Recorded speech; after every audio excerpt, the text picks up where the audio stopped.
आज मैं आपके साथ शेयर करने जा रही हूँ मेरी ऑल टाइम फेवरेट प्रोटीन से भरपूर बेहद पौष्टिक और probiotic sattu drink. Hello guys, welcome back to Dash of Delight Hindi. मैं हूँ सौम्या।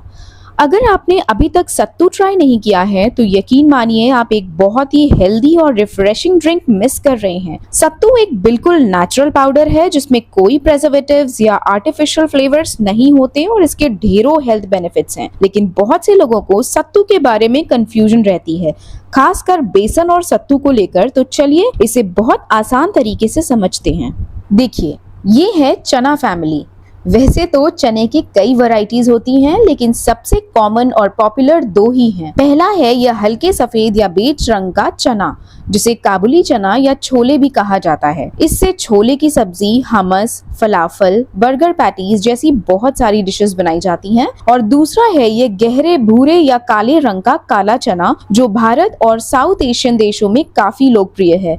ये सफेद चने से थोड़ा छोटा होता है। अब जब इस काले चने को छील कर दो हिस्सों में बांटा जाता है तो इसे कहते हैं चना दाल। ये देखिए, चने की दाल हमारी तूर दाल या अरहर की दाल की जैसी लगती है, बस साइज में थोड़ी बड़ी होती है। तो काले चने से बनती है चना दाल, और जब इसी चना दाल को पीस कर बारीक आटा बनाया जाता है तो उसे कहते हैं बेसन यानी चिकपी फ्लावर। ये देखिए, बेसन हल्के पीले रंग का होता है और इसका पीला रंग चने की दाल के पीले रंग की वजह से आता है। और इसी बेसन से जाने कितनी रेसिपीज बनती हैं हमारे इंडियन घरों में। अब दूसरी तरफ जब इस काले चने को बिना छीले भून लिया जाता है यानी भुना चना, और फिर उसे पीसकर पाउडर बनाया जाता है तो उसे कहते हैं सत्तू। यानी कि बेसन कच्चा होता है और उसे पकाकर ही खाया जाता है, जबकि सत्तू पहले से भुने हुए चने से बनता है, इसलिए इसे बिना पकाए भी खाया या पिया जा सकता है। तो उम्मीद है अब बेसन और सत्तू के बीच का फर्क आपको थोड़ा क्लियर हो गया होगा। फिर भी अगर कोई भी आपका सवाल है या कंफ्यूजन हो तो कमेंट बॉक्स में जरूर पूछिएगा। मैं अपनी तरफ से पूरी कोशिश करूंगी जवाब देने की। तो चलिए अब बनाते हैं ये टेस्टी और हेल्दी सत्तू ड्रिंक। एक बाउल में लीजिए 1 कप या 1 कटोरी सत्तू।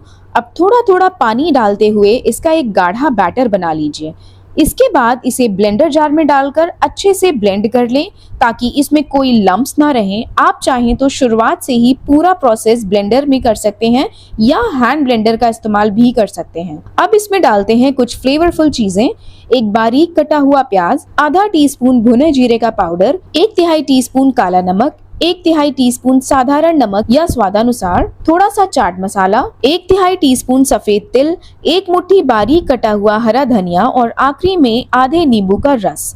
नींबू इस ड्रिंक में बहुत ही अच्छा खट्टा और रिफ्रेशिंग फ्लेवर जोड़ देता है। और बस हमारी सुपर हेल्दी, टेस्टी और रिफ्रेशिंग सत्तू ड्रिंक तैयार है। अगर आप चाहें तो इसमें कुछ आइस क्यूब्स या बर्फ भी डाल सकते हैं। तो अपने फ्रिज में रखे अनहेल्दी कार्बोनेटेड ड्रिंक्स और सोडास को रिप्लेस कीजिए इस नेचुरली हेल्दी और डिलिशियस ड्रिंक से। वीडियो अच्छी लगी तो लाइक और चैनल को सब्सक्राइब जरूर करिए। Bye bye.